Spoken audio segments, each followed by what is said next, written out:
Al-Ghaffar memberi maksud Allah yang maha mengampunkan dosa hamba-hambanya yang berdosa dan bersalah. Maaf ya, sila angkat tangan siapa yang rasa dia tidak ada dosa.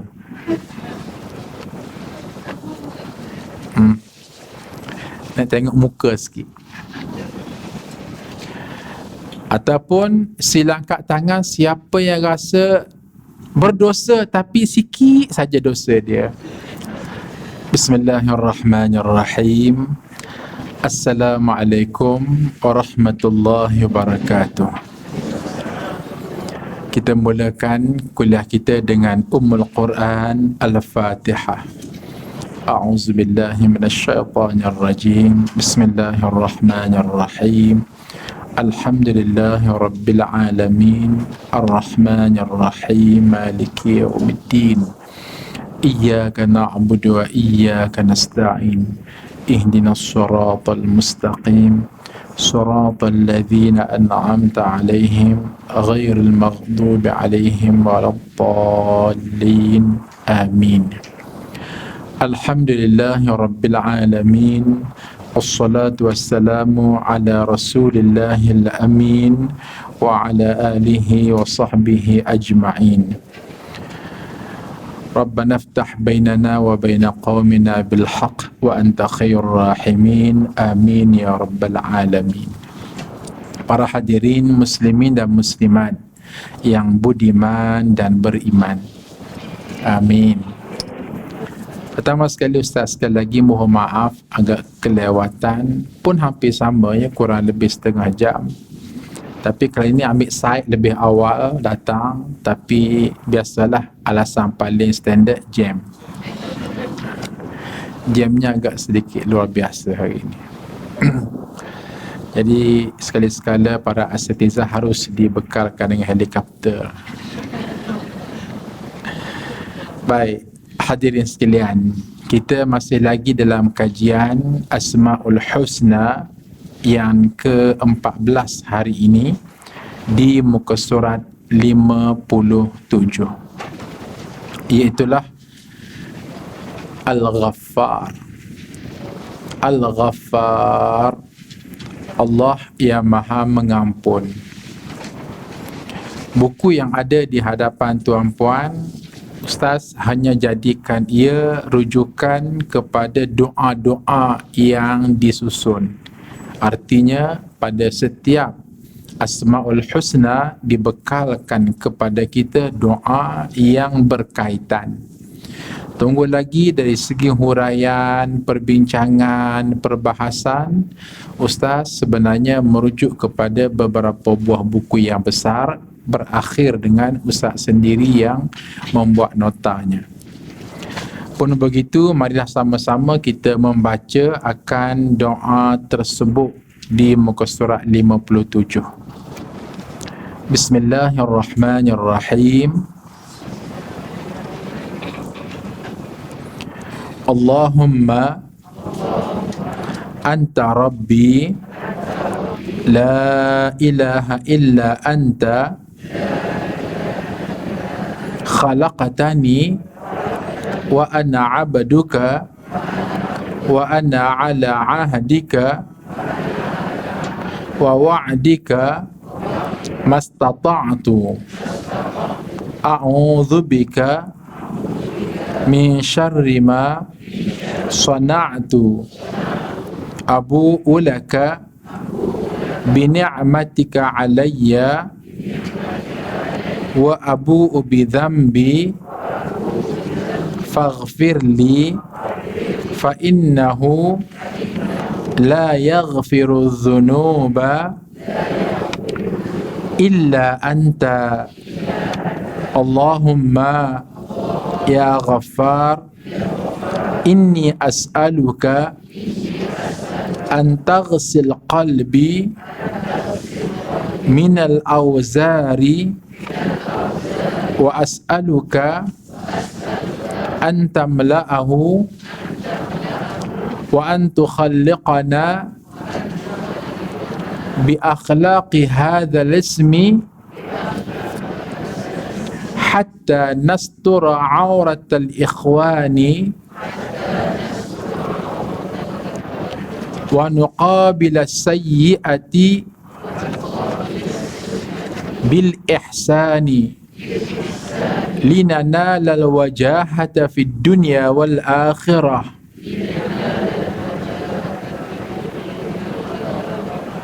wa nuhfadha min zalamil ma'siyah al batinati waz zahirati innaka ala kulli syai'in qadir. Wa sallallahu ala nabiyyina wa rasulina wa nurina Muhammadin wa ala alihi wa sahbihi wa sallam. Yang bermaksud, wahai Allah, Engkau adalah Tuhanku, tiada yang disembah selain Engkau. Engkau telah mencipta aku dan aku adalah hamba-Mu. Aku berpegang teguh pada perjanjian-Mu dan janji-Mu sekuat keampunanku. Aku berlindung kepadamu daripada keburukan apa yang telah kulakukan. Aku mengakui limpahan nikmat-Mu kepadaku dan aku mengakui juga dosaku. Ampunkanlah aku serta tutupkanlah aib, kesalahan dan kekuranganku. Tiada mengampuni dosa serta menutup aib dan kesalahan kecuali Engkau. Ya Allah, Engkau Maha Pengampun, Al-Ghaffar. Aku memohon kepadamu agar Engkau membersihkan hatiku daripada segala noda. Aku memohon agar Engkau memenuhinya dengan cahaya. Anugerahkanlah kami kemampuan untuk berakhlak dengan nama-Mu ini, sehingga kami dapat menutup aib para saudara kami dan agar kami mampu membalas kejahatan dengan kebaikan, sehingga kami dapat memperoleh kemuliaan di dunia dan akhirat, serta terhindar daripada kegelapan dosa zahir maupun batin.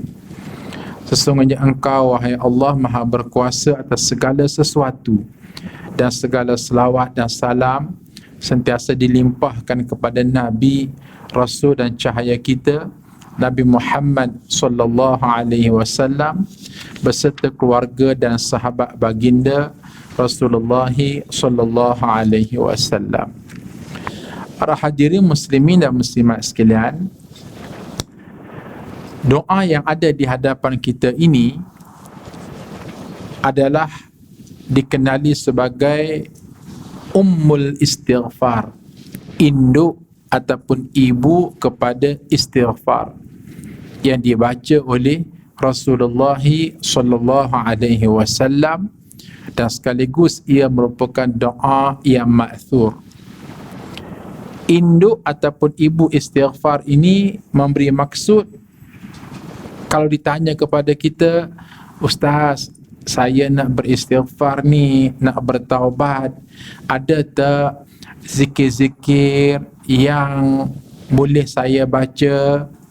Kalau boleh yang dibaca oleh Nabi, supaya apa? Saya betul-betul boleh menghayati untuk saya bertaubat dan beristighfar. Maka cadangannya ialah doa yang sama-sama kita baca tadi. Ingat semua kan? Ya. Gaya angguk tu ingat ya. Tak apa, tak ada masalah. Jadi bulan depan kita akan tebuk. Jadi Ustaz bagi masa sebulan untuk menghafaz. Macam mana? Ada berani?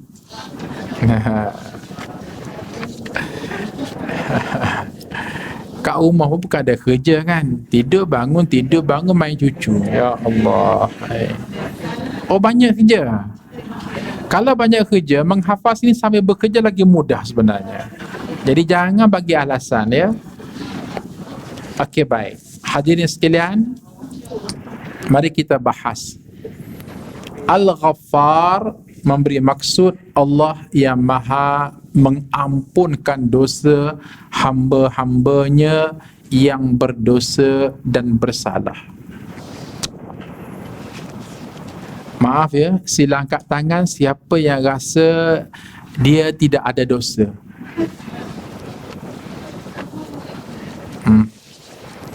Nak tengok muka sikit. Ataupun sila angkat tangan siapa yang rasa berdosa tapi sikit saja dosa dia. Sentuh kanan, sentuh kiri. Hello. Ni soalan ni. Mau angkat tangan? Okey, sekarang saya respon soalan ketiga. Siapa yang rasa dosanya banyak? Oh, sebab saya angkat. Nah, jawabnya kita kena akui dosa kita banyak. Mungkin ada yang berkata, Ustaz, apa dosa saya sekarang? Saya sudah maintain dalam masa sehari, dalam masa seminggu, dalam masa sebulan. Saya cuba ikhtiar, saya tak buat dosa. Maka apa dosa saya? Orang yang berkata, apa dosa saya? Itulah dosanya. Ia telah terasa dirinya tidak berdosa. Allah Azza wa Jalla berfirman, wala tuzakku anfusakum. Kamu jangan perasan kamu tu bersih sangat. Kamu jangan perasan kamu tu suci sangat.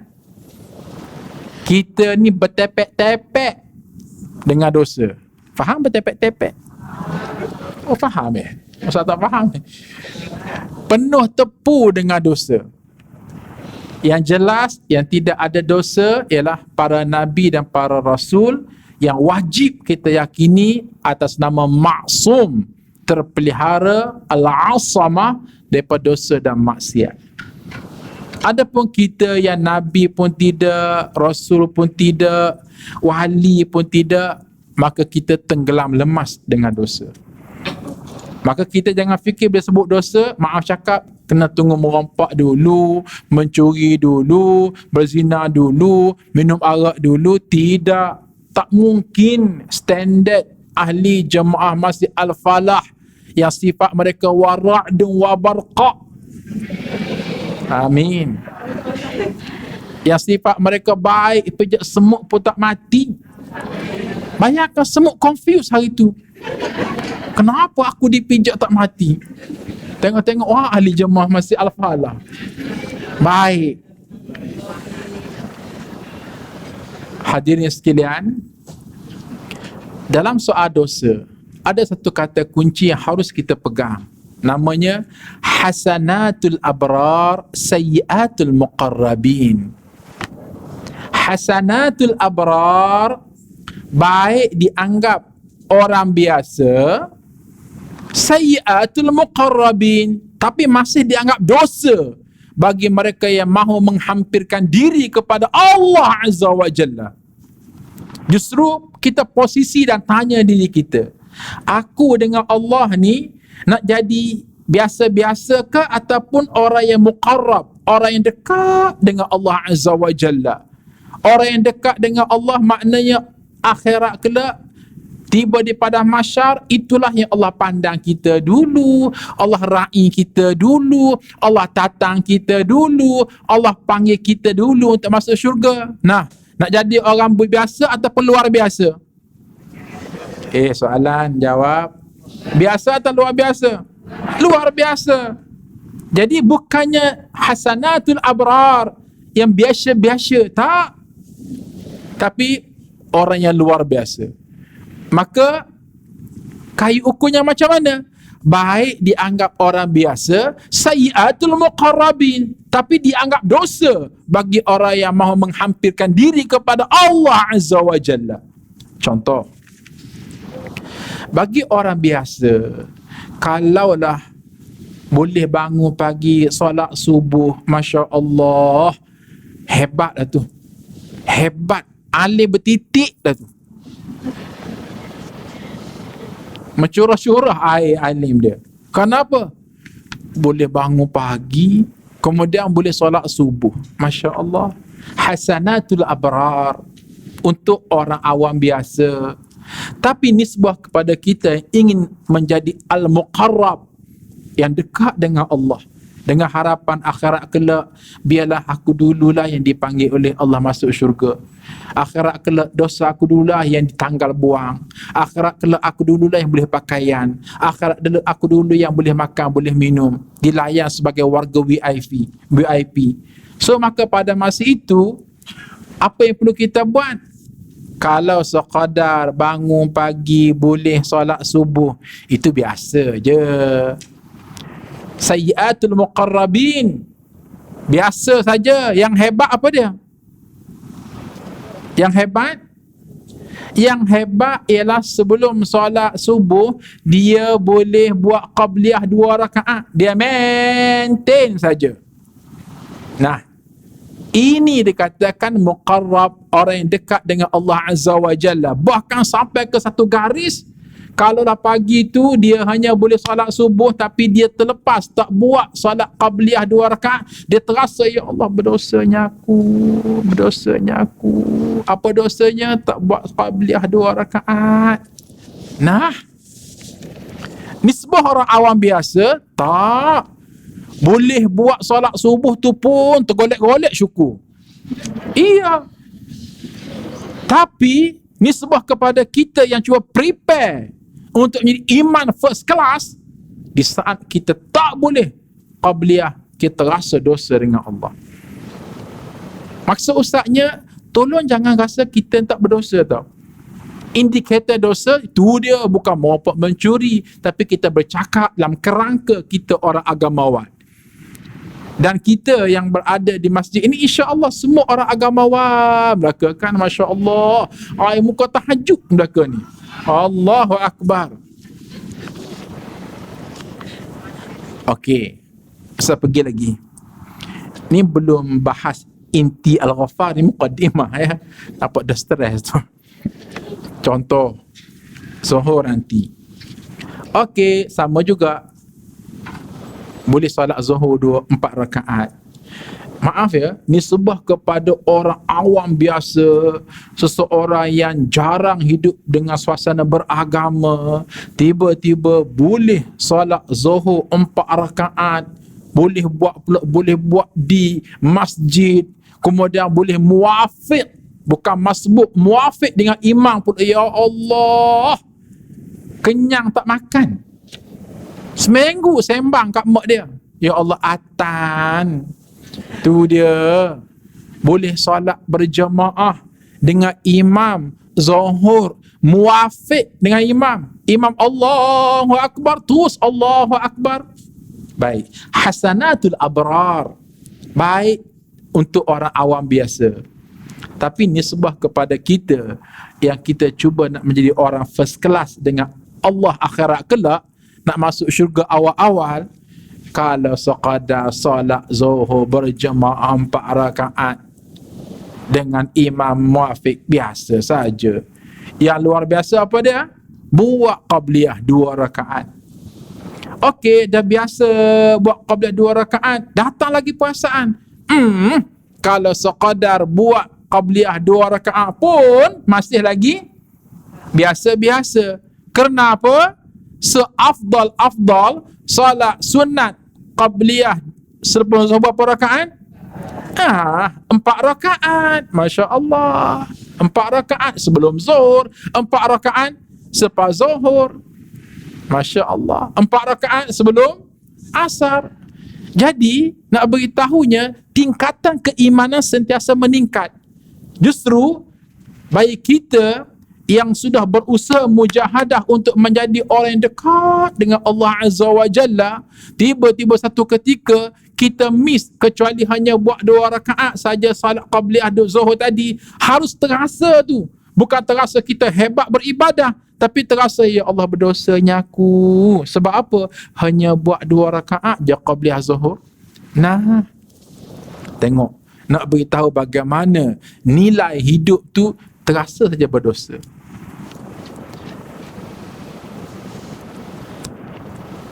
Hello.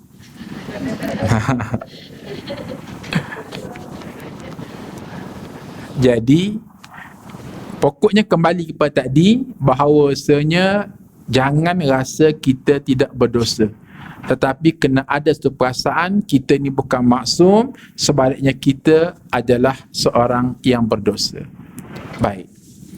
Bila bercakap soal dosa, hadirin sekalian, ambil satu kata kunci, iaitu tidak aib seseorang itu melakukan dosa dalam hidupnya. Apa yang aib ialah dia tidak membuat U-turn kembali bertaubat daripada dosa dia. Ulang suara sekali lagi, tidak aib seseorang itu melakukan dosa. Kenapa? Nobody perfect.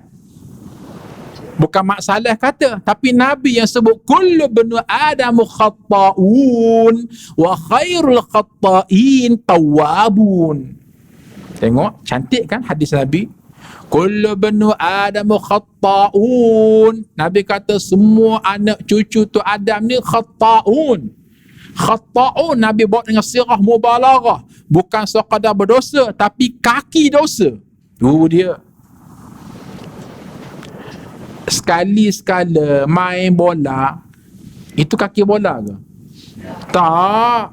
Tapi kalau siang, malam, pagi, petang main bola memanjang, sembang pun bola, mimpi pun tidur bola, bola tu simpan bawah saji, itu confirm, itu namanya kaki bola. Sekali-sekala buat dosa, itu bukan kaki dosa. Tapi kalau memanjang buat dosa, itu memang kaki dosa. Dan Nabi sebut jenis keturunan manusia, Adam, kita semua ni pada asalnya khatta'un, memang kaki dosa. Dan tidak aib, biarpun kita jatuh ke paras, kaki dosa. Yang paling penting, wa khairul khatta'ina tawwabun, taubat kepada Allah Azza wa Jalla. Kerana itulah tidak aib seseorang itu melakukan dosa, yang aib ialah tidak bertaubat kembali ke pangkal jalan. Itu poin yang kedua. Yang ketiga, hadirin sekalian, hidup ni ada satu perkataan namanya turning point. Turning point yang menjadikan kita ni berubah, ini nikmat yang paling besar sekali dalam hidup kita. Masya Allah, kadang-kadang kita bertemu kan dengan seseorang itu, maaf cakap, tu dia jahat, tiba-tiba berlaku kematian kepada ibu dia, datang keinsafan, menjadi turning point, jadi baik, jadi berubah, kembali ke pangkal jalan, bertaubat, menyantuni orang dengan baik, dengan Allah makin taat, dengan manusia semakin bermanfaat. Masya Allah. Bahkan pernah Ustaz dalam program-program kaunseling, maaf ya, okey, suami isteri memang orang kata sama-sama tak berguna lah orang kata, tapi bila bercerai, nah, wa imma bekas isteri jadi baik, bekas suami jadi baik. Kenapa? Mulai rasa insaf. Insafnya, tengok keluarga orang lain, baiti jannati, hoha. Okey, dunia pun nampak bagus, akhirat pun nampak bagus. Rumah tangga kita tu dia pantang jumpa kelahi, pantang kelahi jumpalah tu. Dunia entah ke mana, akhirat entah ke mana, anak-anak entah ke mana. Akhir sekali, tahu-tahu berubah jadi baik. Tahu-tahu suami pun berubah jadi baik, isteri pun jadi baik. Rupa-rupanya hikmah daripada penceraian itu berlakunya turning point. Maksud Ustaznya apa dia?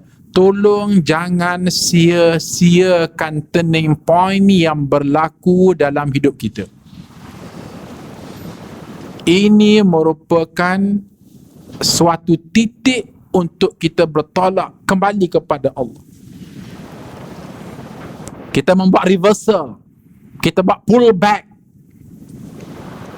Ini bahasa-bahasa siapa yang main saham tahu dah ni. Nak beritahu bagaimana ini adalah contoh untuk kita meraih keuntungan hasil daripada turning point yang berlaku dalam kehidupan kita. Jadi ini adalah ruangan yang kita kena tahu dalam kehidupan kita sebagai hamba yang berdosa. Pertama sekali, okey, Ustaz portfoliokan balik. Pertama, jangan perasan kita tidak berdosa, tetapi tahulah bahawa kita ni hamba yang berdosa. Yang kedua ialah tidak aib kita melakukan dosa. Yang aib ialah kita tidak membuat turning point, kembali bertaubat kepada Allah Azza wa Jalla. Maka bila kita faham kondisi macam tu, mulalah kita bergerak mencari Allah. Dan Allah Azza wa Jalla, hadirin sekalian, ketika mana memperkenalkan kepada kita, Allah langsung letak satu sifat namanya Al-Ghaffar. Itulah Allah yang Maha Mengampun. Bukan sekadar mengampun, bahkan yang menutup sekaligus akan dosa-dosa kita, sampai kepada hilangnya perasaan aib dan malu dunia dan akhirat. Itu masuk Ghaffar. Ghaffar diambil daripada kata dasarnya ghafara. Ghafara bermakna satara. Satara bermakna kafara. Kafara bermakna ghatta. Ghatta yughatti ghita'an fahuwa ghita'. Satara yasturu sutran wa huwa sati wa zaka mastur. Kafara yakfuru kufran wa huwa kafir wa zaka makfur. Ambil kau.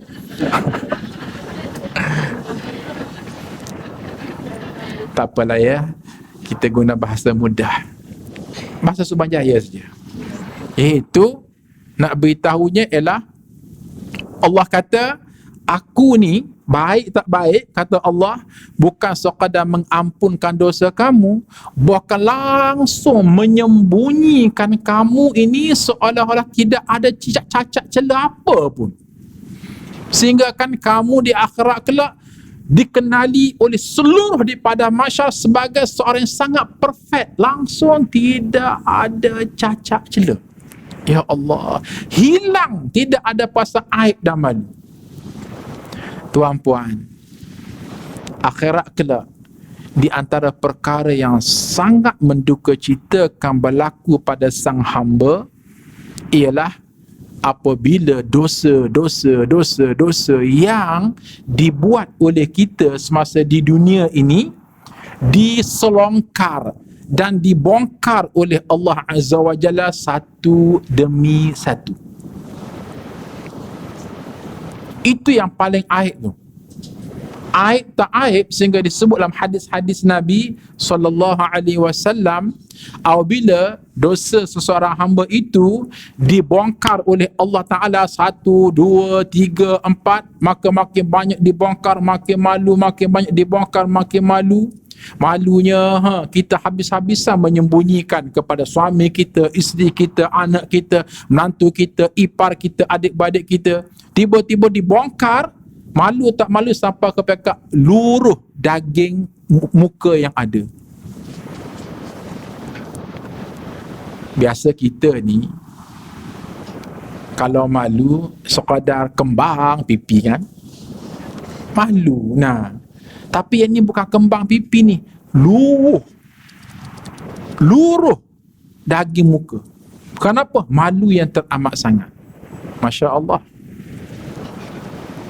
Dia begini, hadirin sekalian, ambil satu kata kunci, entah berapa kunci dah hari ni bagi, iaitu seseorang itu dilihat sempurna bukan kerana dia sempurna, tetapi kerana Allah Subhanahu wa Ta'ala masih sudi menutup keaiban kita. Contoh, okey, datanglah Azah Yaqub atas pentas sekarang. Mungkin tuan-puan melihat Azah Yaqub ni sempurna nampaknya.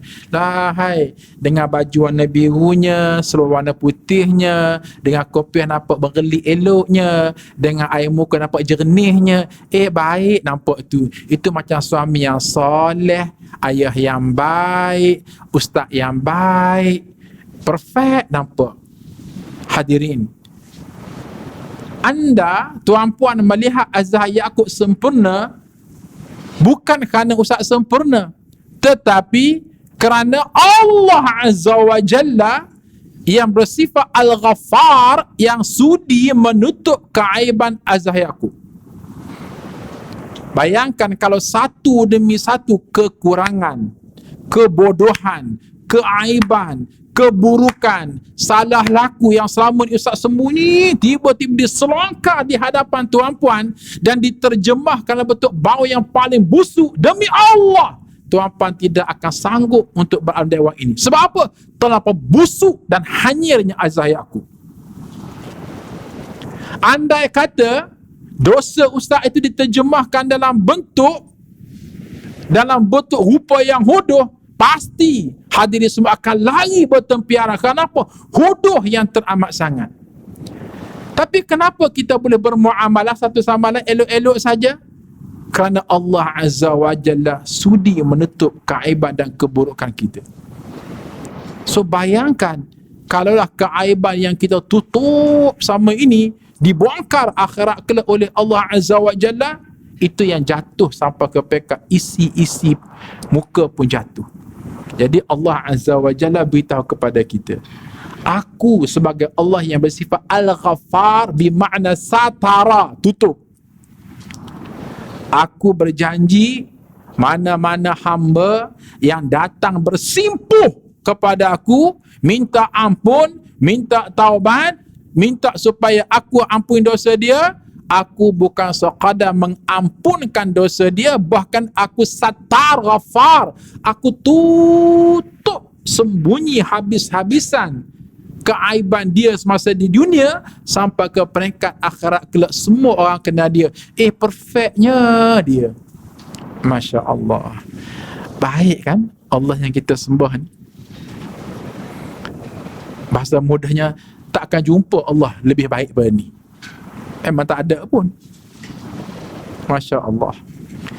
Jadi kita kena faham, bila sebut Allah itu bersifat Al-Ghaffar, bermakna Allah bukan sekadar mengampunkan dosa kita, bahkan Allah menutup keaiban kita sehingga kita menjadi orang yang paling ceria akhirat kelak, sebab kita orang yang sangat perfect. Dan di situlah Allah Azza wa Jalla akan bimbing tangan kita untuk masuk syurga Allah Azza wa Jalla. Masya Allah. Maka itu maksud Al-Ghaffar. Nah, sekarang tuan-puan, supaya kita tak pergi jauh berbincang tanpa alasan dan dalil, maka mari kita mengenali Allah Azza wa Jalla yang bersifat Al-Ghaffar di dalam Al-Quranul Karim. Al-Quranul Karim tentunya kalamullah yang paling layak berbicara tentang Asma'ul Husna. Di dalam Al-Quran kita akan bertemu sebanyak 5 tempat Allah Subhanahu wa Ta'ala menyebut perkataan Al-Ghaffar, iaitulah Allah yang bersifat mengampunkan dosa hamba yang bersalah dan menutup segala keaiban dan keburukan hambanya. Pertama, surah Taha ayat 82. Surah Taha ayat 82. A'udzu billahi minasyaitonir rajim. Wa inni laghaffarun liman taba wa amana wa amila salihan thumma ihtada. Wa inni laghaffarun liman taba wa amana wa amila salihan thumma ihtada.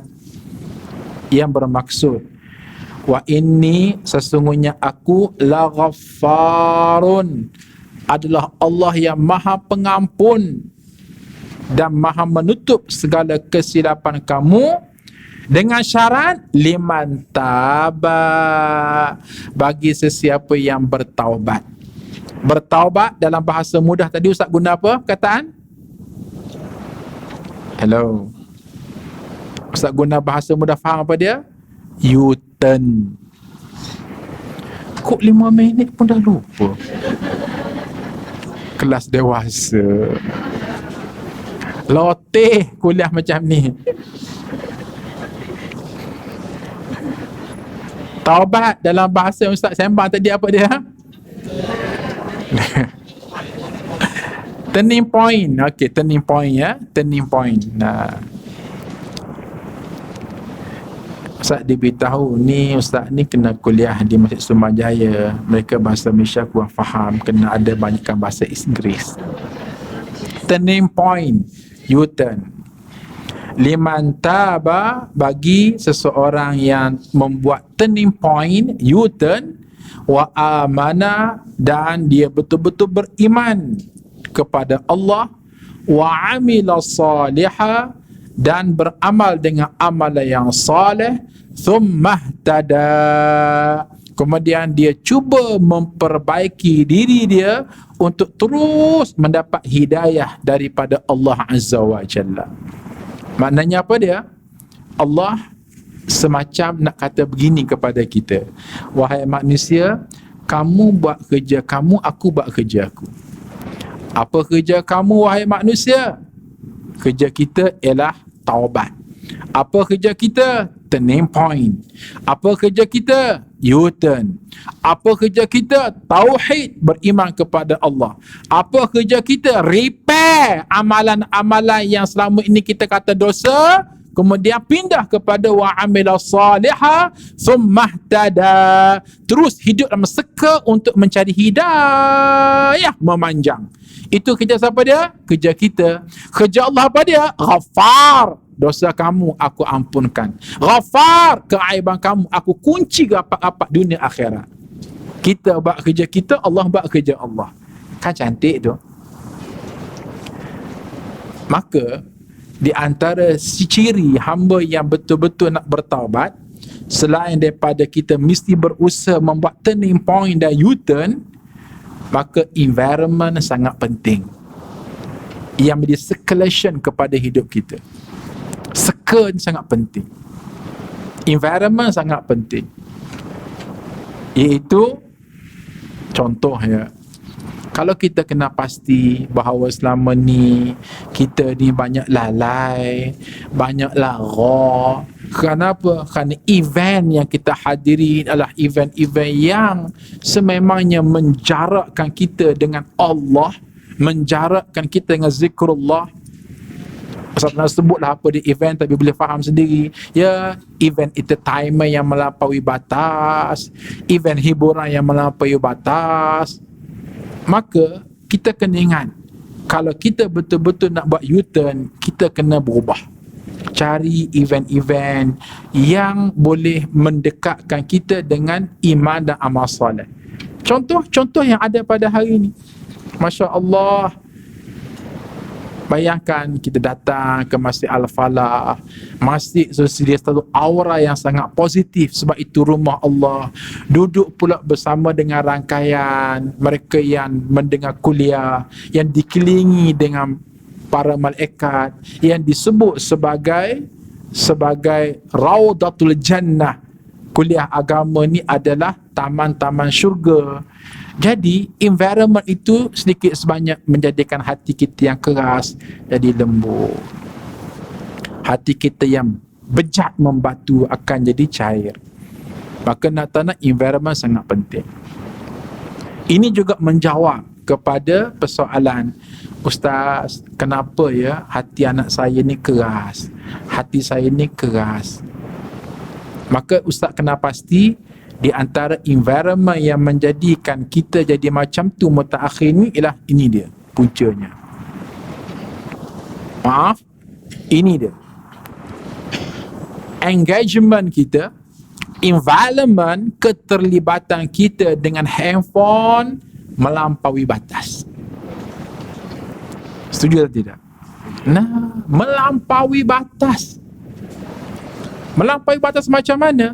Akan tiba satu perkataan, saya Ustaz tak boleh hidup kalau tidak ada handphone.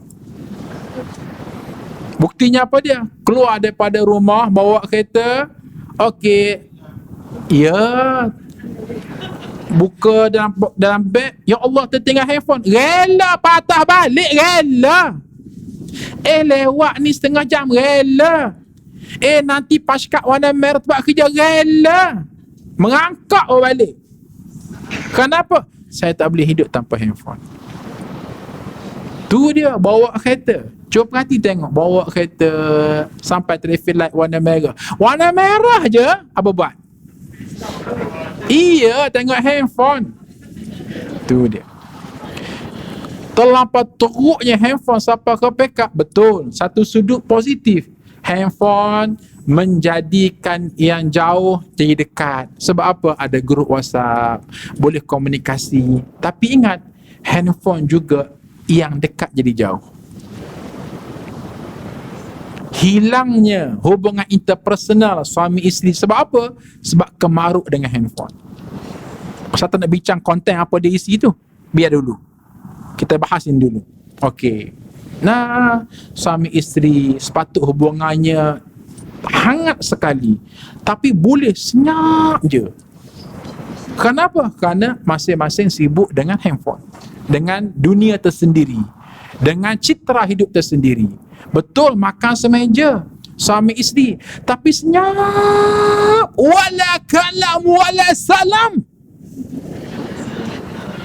Sebab apa? Nah, suami dengan layan WhatsAppnya, isteri dengan WhatsAppnya. Ustaz pernah berlaku satu peristiwa yang Masya Allah, pada pandangan Ustaz sangat mengambil pengajaran. Lama dah, beberapa tahun yang lepas, iaitu Ustaz nak pergi kuliah maghrib di Masjid Al-Azim, Kampung Pandan. Pada masa itu cuti SPM adalah 2-3 orang anak Ustaz cuti. Jadi Ustaz kata, jom ikut Abi pergi kuliah maghrib. Okey, sengaja pergi lebih awal, konon-konon singgah kat restoran makan. Singgahlah kat restoran Ustaz dengan 2 orang anak. Okey, tiba-tiba datang satu family, duduk suami, isteri dan seorang anak uniform sekolah lelaki, kurang lebih usia 10 tahun begitulah. Okey, duduk saja, terus suami buka handphone tengok YouTube, isteri pun buka handphone sedang update WhatsApp. Anak kat sebelah ni bercakap dengan ibu ayah, tapi ibu ayah langsung tak respon. Ya. Ustaz tega buat tengok saja. Baik. Kemuncaknya, oleh kerana sembang tak layan sebab ibu ayah ni kemaruk dengan handphone masing-masing, anak ni turun daripada kursi pergi ke hujung tu, ada akuarium, ada ikan. Dia tepuk tangan dia, ikan buat apa? Ya Allah, Ustaz boleh bayangkan, anak memang dia tak mampu nak luah perasaan. Tapi kalau kita beri peluang kepada anak itu untuk dia ukir perasaan dia, apa dia kata? Wahai ibu, wahai ayah, oleh kerana kamu tak nak cakap dengan aku, biar aku cakap dengan ikan. Sampai tahap tu. Dan Ustaz tahu ayah dia memang sedang tengok YouTube, tengok bola ke apa dia, bukan kata penting sangat pun. Mak dia sekejap senyum, sekejap gelak dengan handphone dia. Kemuncak datang teh kopi ais, okey, untuk anak dia. Sama juga, tak dilayannya. Sibuk dah, buat apa, habis sibuk, nak sibuk ni. Last sekali anak tu, okey, ni straw, apa dia buat? Dia tekan, keluarkan air, dia tabur atas meja. Ustaz dengan 2 orang tengok, nak menggambarkan betapa keringnya hati si anak tu.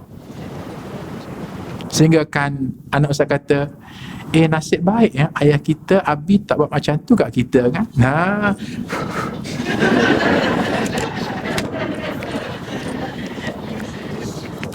Ustaz memang ada disiplin.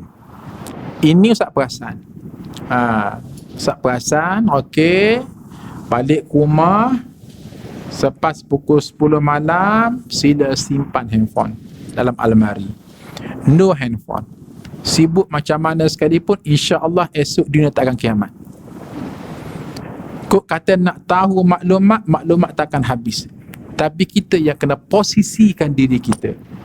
Bila kita nak santai, bila kita nak rehat, bila kita nak tengok TV, bila kita nak berkaraoke secara Islamic karaoke dengan family, bila kita nak baca Quran, cukup.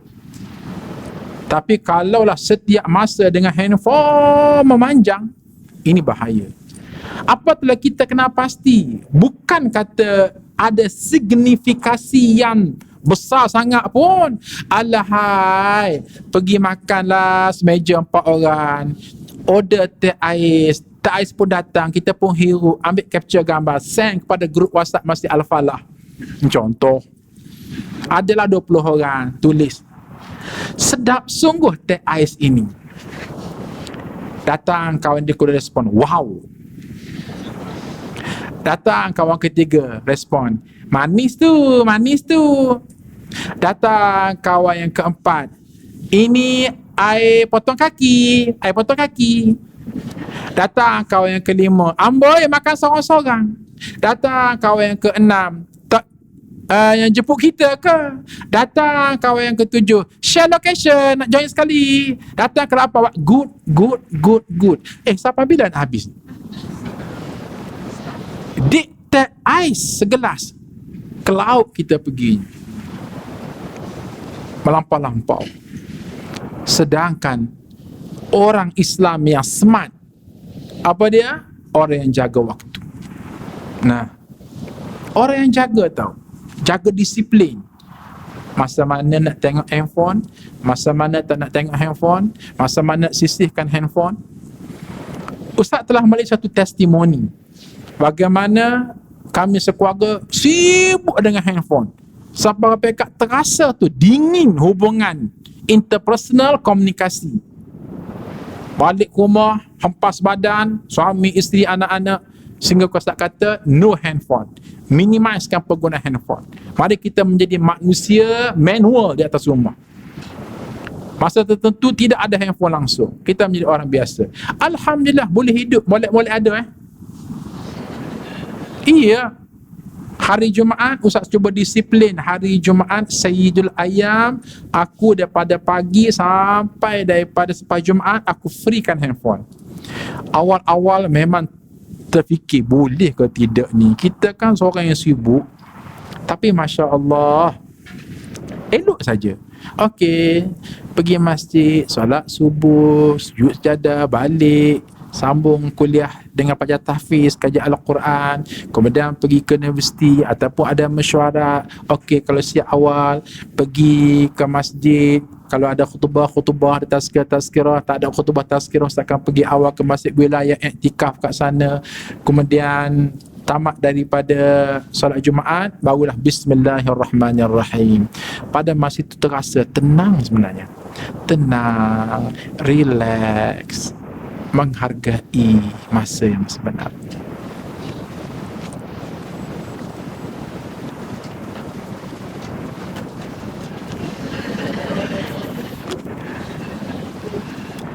Ustaz bercakap pada penggunaan handphone, belum lagi Ustaz bercakap tentang content dan ingredients, apa yang digunakannya.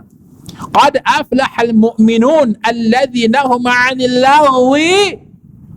Sambung. Dah agak dah. Qad aflahal mu'minun alladhina hum fi salatihim khashi'un. Hujung tu apa dia? Walladhina hum 'anil lagwi mu'ridun. Ciri orang-orang yang beriman, salatnya khusyuk. Antara lainnya apa lagi?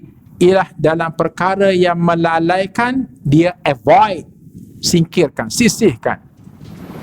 Bolehlah sekali-sekala nak menyantuni, tapi kalau sampai kau pekak kemaruk, menjinjing handphone 24 jam, tak boleh. Pada masa itu dua dosa kita buat. Pertama, apa dosanya? Dosa menghabiskan masa terlampau banyak sangat. Sebab itulah berani kita kata yang kita duk tengok WhatsApp, Instagram, YouTube, Facebook, apakah sama dengan kita tengok dengan masa Al-Quranul Karim? Cuba imbang-imbang sejujurnya, berapa jam sehari kita peruntukkan untuk handphone kita yang tentunya bukan baca Quran. Tak payah nak bohong lah. Tak lah ustaz, install Al-Quran. Menyampah aku dengar. Tak Okey, banding kita baca Quran. Tentu kalau ustaz, berani ustaz kata, ustaz lebih banyak tengok handphone daripada tengok baca Al-Quranul Karim.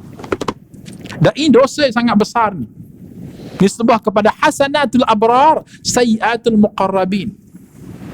Apatah lagi kalau lah konten dia yang kita forward sana forward sini, entah betul entah salah, itu dosa yang kedua. Ya Allah, sembang bak dosa ni pun tak habis makan dah. Tak habis makan. Nak taubat dengan Allah Ta'ala. Belum dikira dengan dosa curi duit suami. Contoh. Oh tak ada Tak, ustaz teka je. Ni kan semua ahli syurga ni kan.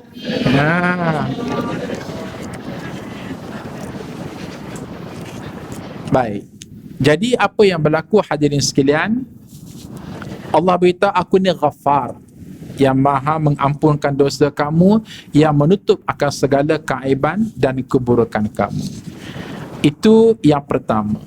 Ayat yang kedua datangnya dalam surah Sad ayat yang ke-66. Surah Sad ayat 66. A'udzubillahi minasyaitanir rajim. Rabbus samawati wal ardi wa ma bainahumal azizul ghaffar. Rabbus samawati wal ard, Tuhan 7 peta langit dan 7 petala bumi. Wa ma bainahuma, dan Tuhan kepada segala yang ada di antara langit dan bumi. Al-Aziz, Tuhan Allah yang gagah perkasa. Al-Ghaffar, yang maha mengampunkan dosa hambanya yang berdosa dan yang menutup segala keaibannya dunia dan akhirat. Allah guna perkataan tersebut menjadi hikmah yang paling besar. Kenapa Allah Azza wa Jalla gabungkan perkataan Al-Aziz dan Al-Ghaffar? Aku ini Allah yang bersifat Al-Aziz, gagah perkasa. Aku memiliki manpower government. Seluruh machinery itu di bawah takluk aku. Gagah tu Al-Aziz. Kemudian Al-Ghaffar, aku juga maha pengampun. Nak beritahu betapa perfect, sempurnanya akan sifat Allah Azza wa Jalla.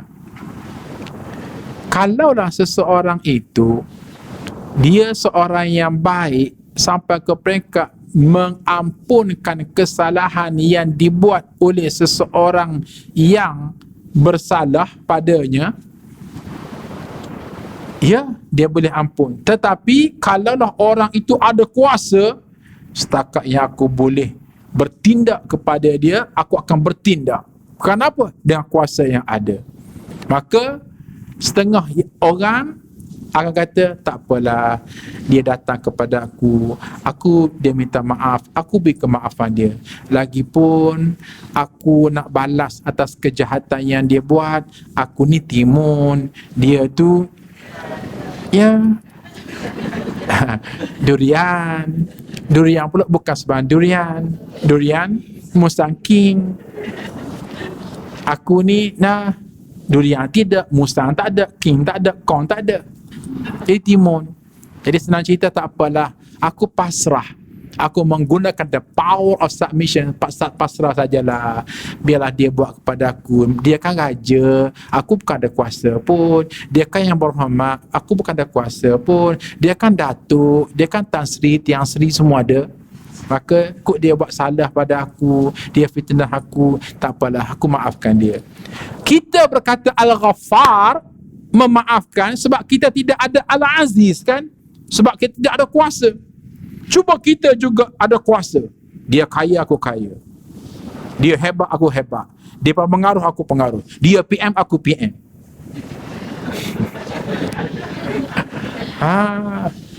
Oh, fightingnya bukan main tau. Watch out dulu. Tapi Allah Azza wa Jalla, Masya Allah, wahai manusia, aku ini Al-Aziz, gagah. Tapi ingat, at the same time, aku juga Al-Ghaffar. Ayuh datang kepadaku. Jangan segan. Biarpun aku digagah perkasa, kaya paling kaya, cerdik paling cerdik, cantik paling cantik, tapi tak apa, aku ada ruang untuk aku memaafkan kamu. Masya Allah. Baik. Baik. Allah yang kita sembah ni sangat baik. Tapi tengah-tengah macam tu pun ramai yang tak nak datang kepada Allah kan? Ramai yang tak nak datang, bersimpuh, sembam dahi ke lantai, taubat kepada Allah. Ini mengingatkan Ustaz kepada satu peristiwa. Peristiwanya ialah seorang tukang gunting rambut pelanggan. Sudah datang pelanggan yang kedua, yang agak brutal sedikit, mulutnya celupan. Okey, duduk, elok sedang gunting, mula dia bercakap. Saya nak pertikailah Allah ini adil ke tak adil. Terkejut tukang gunting ini. Kenapa? Ya, Allah kata Allah itu maha kaya. Betul. Tapi kenapa ada hamba-hamba Allah yang miskin? Begitu jawapan dia. Tengah-tengah sembang tu bunyi siren ambulans. Yo. Tengok tu, confirm ada orang sakit. Bukankah Allah itu maha sihat, maha segar? Kenapa tak sembuhkan orang sakit tersebut? Ya Allah, pedihnya tukang gunting ni. Nah, duduk seketika, itu dia ada orang susah. Kenapa Allah yang maha berkuasa, yang maha kaya, yang maha bijaksana, yang maha pemurah tidak bantu manusia susah biar semua hamba ni kaya, senang belaka? Nah, tukang gunting ya kecil-kecil nampak. Okey. Tiba-tiba tengah dia argue itu, argue ini, datang lalu melintas kat cermin kat luar tu seseorang yang rambutnya panjang. Wah, siap. Dia lipat balik. Dia kata, "Hey bro, kamu tengok tak? Ada seorang lelaki yang sedang berdiri kat luar kedai aku ni, rambutnya panjang." Ya, nampak? Kenapa rambut dia panjang? Sedangkan dia tahu ini kedai gunting. Padahal boleh saja untuk menjadikan rambut itu pendek. Senang saja sebab dia tak datang kepada kamu. Kalau dia datang kepada kamu, duduk atas kursi macam aku duduk, hulurkan rambut dia, gunting rambut, selesai. Nah, itulah jawapan aku. Jawapannya ialah kamu timbulkan itu dan ini, argue itu, argue ini, bukan silap Allah, tapi kerana sang hamba tidak kembali kepada Allah. Sebagaimana si yang rambut panjang tadi, rambutnya terus panjang, tak pendek, sebab dia tidak kembali kepada tukang gunting untuk holorkan rambut dan sila potong rambut aku. Demikian nun di sana, di luar sana, adanya manusia yang stres, depres, tension, meroyan. Tu dia. Kenapa? Kerana dia tidak betul-betul kembali kepada Allah yang bersifat Al-Ghaffar. Maka di sini timbulnya perbincangan, hadirin sekalian. Ambil kata kunci, iaitu tidak ada perkara yang paling berbahaya dalam dunia ini kecuali dosa yang kita buat. Tidak ada perkara yang paling berbahaya dalam dunia ini, yang paling berbisa, kecuali dosa yang kita buat. Otaklah ustaz, orang fitnah kita itu paling berbahaya, benar, tetapi tidak separah dosa yang kita lakukan. Paling tinggi orang fitnah kita, hujungnya kita akan mati. InsyaAllah silap hari bulan kita pahala lumayan akhirat kelak kan, gara-gara orang fitnah kita. Itu nikmat hujungnya. Memang dunia kita mungkin hilang segala-galanya. Kenapa? Orang fitnah kita. Tapi pahala lumayan menunggu akhirat kelak. Dan sakit, Ustaz, itu adalah sesuatu yang paling berbahaya. Tak, sakit kalau redha dia kebaikan. Tapi dosa yang kita buat ini sangat berbahaya. Berbahaya sampai ke setahap para ulama membuat perumpamaan betapa bahaya dosa yang kita buat itu samalah seperti seseorang yang pergi ke kedai membeli paku payung. Paku payung macam mana ni? Ya, ada payung ni. Oh, senang macam tu ya. Paku payung ni paku edit. Paku payung. Faham kan? Ya, baik. Paku payung kemudian taburkan di jalanan. Pastikan yang tajamnya ke atas, yang payungnya melengkung, maknanya atas. Kemudian apa yang berlaku? Kita sendiri yang angkat kaki, kita sendiri yang cari mana bahagian tajam paku payung, kita sendiri yang pijak. Sakit pasti, pedih pasti, darah mengalir pasti, sakit. Itu baru sebelah kaki. Nah, angkat lagi kaki yang kedua, kaki kanan ni, cari mana dia paku payung, cari mana bahagian paling tajam, kemudian kita sendiri yang pijak. Kalau kita boleh mengambil itu emosi, ya Allah, sakitnya, meraunya, apatah lagi kalau paku payung itu berkarat hitam. Begitulah nilai kepada dosa. Nilai kepada dosa menjadikan kita ini hidup tidak bahagia. Nilai kepada dosa menyebabkan kita ini stres. Nilai kepada dosa menyebabkan hidup ini seolah-olah tidak ada cahaya di hujung terowong. Bukan silap ibu mengandung, tapi silap kita tidak kembali kepada Allah yang bersifat Al-Ghaffar. Itu sebab di sana adanya apa yang disebut terapi istighfar, terapi taubat. Kita, Masya Allah, selama ini kalaulah berlaku apa jua masalah, kita akan sibuk repair masalah tersebut. Tetapi mungkin di kalangan kita jarang repair interpersonal, hubungan kita dengan Allah melalui sistem taubat. Contoh, katakanlah suami isteri, okey, berkelahi, datanglah kepada kita. Dan hal ini pernah Ustaz buat kepada pasangan yang berkelahi. Sudah lama ceritanya. Biasanya kalaulah suami isteri mengadu hal dan beritahu masalah rumah tangga dia, suami kata begitu, isteri kata begini, agak-agak selesai kat cerita. Tak selesai kan? Sebab apa? Masing-masing mempertahankan kebenaran masing-masing. Nah, okey, kita membuatlah contohnya, okey nah puan, ini dia kertas A4. Nah tuan, kertas A4, sila senaraikan kebaikan tuan, keburukan tuan. Konon-konon nak selesai masalah, makin kencang berkelahinya.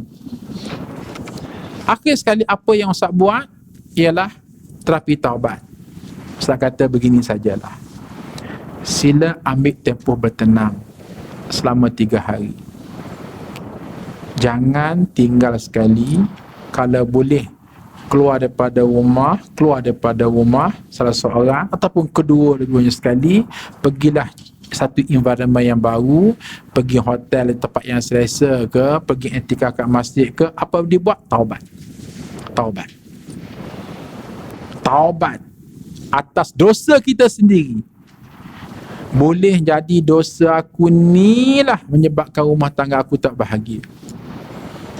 Apa dosa aku? Okey, boleh jadi dosa akunya, okey, solat tak solat sama banyak, ataupun dosa akunya solat tak khusyuk, ataupun dosa akunya rezekinya haram, ataupun dosa akunya ialah ada anak tapi tak didik anak elok-elok, ataupun dosa aku ni pengotor orangnya, ataupun dosa aku ni serangkan, walaupun paling kecil. Ustaz Sabar Bekar ajar, boleh jadi tuan pernah sekali makan coklat kemudian buang kulit coklat kat luar. Itu namanya berdosa tu. Sebab apa? Sebab tidak menjaga kebersihan. Siapa tahap tu? Ya, siapa tahap tu. Boleh jadi pernah satu ketika saudara pergi makan kat restoran, kemudian berkumur-kumur, lepas. Kemudian pergi. Orang kira kat belakang tengok, ya Allah gelinya. Itu dosa tu, menyakitkan orang. Siapa tak tu? Siapa tak tu? Oh banyak dosa. Memang banyak dosa. Serahkan dosa. Boleh jadi dosa inilah menyebabkan anak kita keras hati. Boleh jadi dosa inilah menyebabkan hubungan interpersonal, hubungan suami isteri yang dingin. Boleh jadi dosa inilah menyebabkan rezeki kita ni sempit. Taubat. Suami taubat, isteri taubat. Selepas 3 hari jumpa. Nyata sekali hadirin sekalian, bukan repair komunikasi, bukan repair orang lain, tapi repair diri sendiri. Repair diri sendiri. Pada masa itu, Masya Allah, hubungan keluarga jadi baik.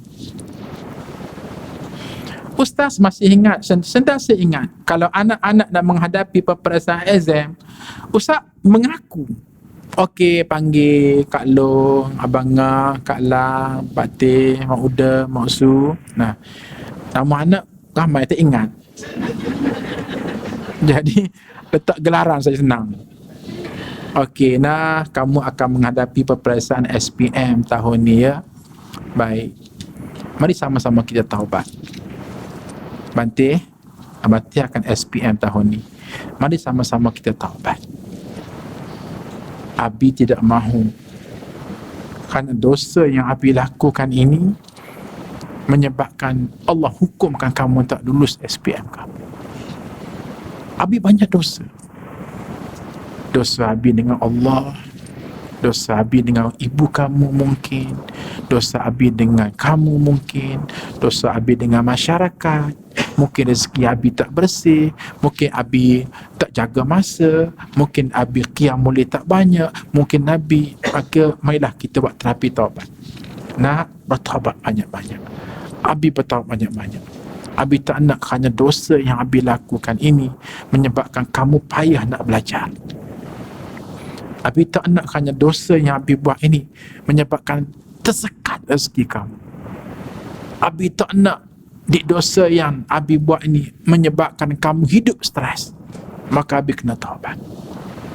Akur atas kelemahan diri kita. Betul kita nak repair anak kita biar cerdik, tapi kita kena repair diri kita sebagai sang ayah yang mendidik anak. Hadirin sekalian, demi Allah, Allah Maha melihat ni. Allah melihat kita menyusun lalu lintas kehidupan kita. Kalaulah hamba Allah yang tak taubat, yang tak al-luju'u ila Allah, yang datang kepada Allah, yang bersimpuh mencari Allah, yang dahi sembang ke lantai pun tidak, pun Allah beri kod mewah bagi mewah, nak kaya bagi kaya, nak lulus SPM bagi lulus SPM. Masakan kita hamba yang bertaubat. Allah pula bukan calang-calang, Allah Al-Ghaffar, yang Maha Pengampun. Belum dikira dengan hadis yang disebut man lazim al-istighfar ja'alallah min kulli dhiqin harajan. Sesiapa yang melazimkan taubat kepada Allah yang bersifat Al-Ghaffar, Allah itu, Allah akan berikan kepadanya kesempitan hidup lapang. Wa razaqahu Allahu min haitsu la yahtasib, dan Allah akan beri kepadanya rezeki yang dia tak sangka-sangka dapat padanya. Masya Allah. Ini janji Allah ni. Demi Allah, janji Allah pasti benar. Taubat, rezeki lapang. Taubat, yang stres jadi tenang. Taubat, yang kusuk jadi selesaikan. Wa razaqahu haitsu la yahtasib. Allah bagi rezeki pada lapangan yang dia tidak tahu. Rezeki ni jangan nampak duit saja. Apa itu rezeki? Duit. Apa itu duit? Rezeki. Kok bila nak habis kuliah macam ni? Rezeki itu luas. Rezeki itu luas. Apa jua kurniaan Allah yang dengannya kita selesa, itu namanya rezeki. Salah satu cara untuk meraih rezeki Allah apa dia? Kuat. Apa dia? Taubat.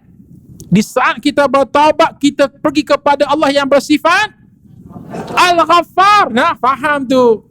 Contoh, maaf ya, ini sekadar contoh. Okey, kita perasan anak kita yang kahwin 5 tahun tu masih belum dapat zuriat. Ya Allah, usianya kita nak timang cucu ni.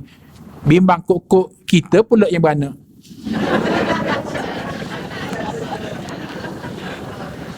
Maka kita pun perasan anak kita ni yang kahwin 5 tahun tu macam-macam ikhtiar tanpa dibuat, pergi jumpa dengan pakar perubatan, tengok cek kesuburan, semua is okay.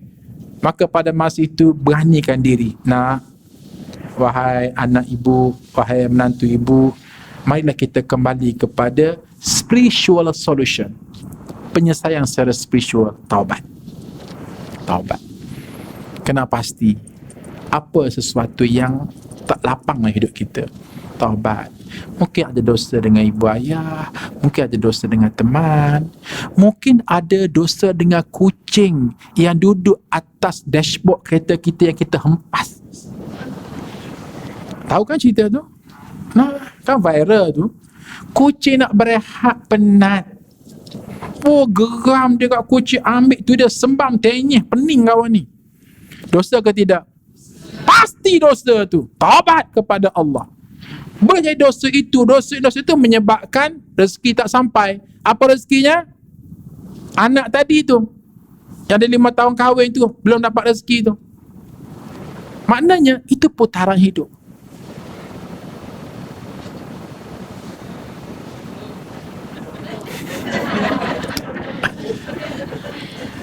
Kenapa stres begini? Okey, sekian. Wabillahi taufiq wal hidayah. Itu berapa ayat? Baru 2 kan? 3 lagi tu pandai-pandailah cari sendiri dalam Quran. Nah, ini nota ustaz. Baru saja kat sini. Nombor 3, 4, 5, 6, 7. 7 belum lagi dibahas. Apa yang jelas begini ya, perbincangan tentang Asmaul Husna ini sangat luas. Apatah lagi bila kita kaitkan dengan Al-Quran itu sendiri. Intinya bukan soal, maaf cakap, bukan soal ilmu ustaz yang banyak, tidak, tapi nak beritahu melautnya ilmu Allah Azza wa Jalla. Jadi tidak mungkin dapat dihabiskan dalam satu kuliah. Apapun ini sekadar awareness, kesedaran. Oh, macam ni ya gaya rupa. Selebihnya explore lah sendiri. Dan ustaz dalam berkuliah ni tentunya ustaz akan berpegang kepada sunnah Nabi. Nabi akan makan ketika lapar dan berhenti sebelum kenyang. Maka ustaz juga akan berhenti sebelum tuan-puan menyampah. Tengok muka ustaz. Menyampah belum?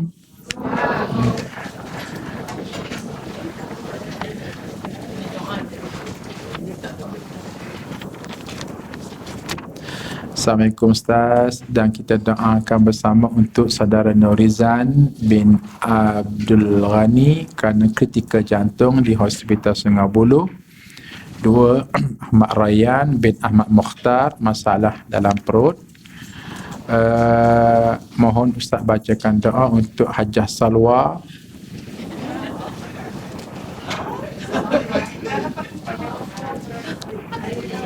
yang menyambut hari lahirnya hari ini. Wah, piwip. Okey, Ustaz boleh baca doa untuk Kaswah tapi dengan syarat ada kek. Apa ada kek tak hari ni? Okey, kesihatan yang baik, kebahagiaan di akhirat diberi sebagainya insya-Allah. Bismillahirrahmanirrahim. Alhamdulillah Rabbil Alamin. Assalatu wassalamu ala Rasulillahil Amin wa ala alihi wa ashabi ajma'in. Allahumma ya sami'un qaribun mujibud da'awat. Wahai Allah, Tuhan yang maha mendengar setiap butiran hamba-hambamu yang sedang bermunajat kepada Engkau. Allah, lihatlah kepada kami di saat ini sedang bersimpuh di hadapan Engkau, membawa sekeping hati yang sangat mengharapkan redha dan kasih daripada Engkau. Kiranya wahai Allah, ampunlah seluruh dosa-dosa kami, biar sebesar apa sekalipun akan dosa dan kesalahan kami. Kami belajar, wahai Allah, Engkau Tuhan yang bersifat Al-Ghaffar, yang maha mengampunkan seluruh akan dosa-dosa hamba.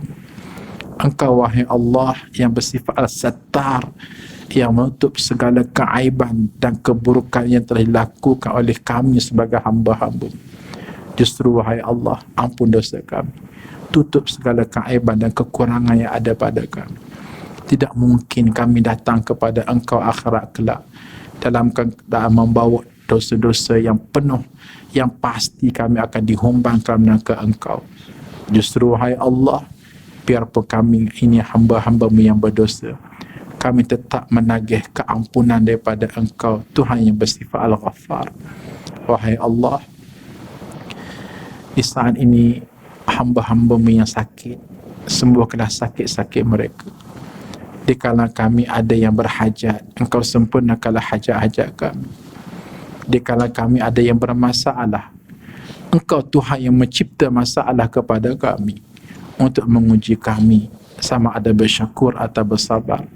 Dan Engkau Tuhan yang maha berkuasa untuk mencabut seluruh masalah-masalah kami dan gantikan ia dengan solusi yang terbaik.